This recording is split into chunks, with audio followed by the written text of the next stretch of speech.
রাজি আমি হব না, এটা আমি ঠিক করে রেখেছি। চিন্তা করেছো, হাতে মালির মতো লোকের এত বড় সাহস আমারে কয় ইরাম কাপড় চোপড় কেন পরেছি? খালি কিছু করতে পারিনি মার জন্য, নাহলে ওর মতো লোক আমার পরামর্শ দিবার পারে কেমন করে আমাকে চলতে হবে, কেমন করে আমাকে কাপড় চোপড় পরতে হবে।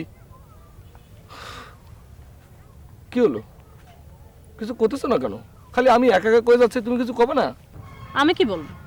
আরে তুমি কি বলবে সেটাও কি আমাকে শিখিয়ে দিতে হবে? ঠিক আছে, তাহলে এখন কাম করি, আমি এখানে ধ্যানে বসে থাকি, তুমি চৌধুরীকু বাগানে গিয়ে এখন ফুল নিয়ে এখানে চলে আসো।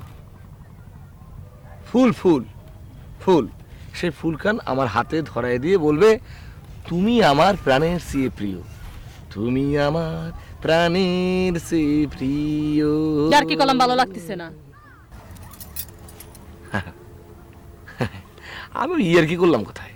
তুমি তো বললে যে তুমি কি বলবে, তা তুমি কি বলবে সেটা শিখিয়ে দিলাম। এটা ইয়ার কি হলো তুমি কত? সজল, তোমার চিন্তা হচ্ছে না? কি নিয়ে? যেভাবে তোমার বিয়ের কথা হচ্ছে, আমার তো মনে হচ্ছে এবার তোমার বিয়ে হয়েই যাবে। না, তা তো হতেই হবে। এবার পলায় পলায় প্রেম করতে আর ভালো লাগে না। এরপরে ঘরের মধ্যে বসে আমরা দুজন প্রেম করবো, কেউ দেখতেও পারবে না, কেউ ছুটিও পারবে না।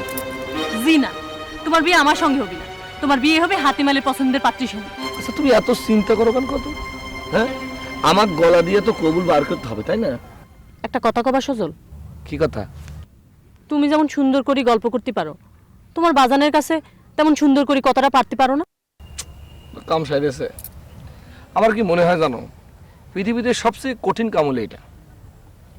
তাহলে তো সাইরেছে। হ্যাঁ, চিন্তা করো না, একখান বুদ্ধি আমি ঠিকই বাই করে ফেলবো।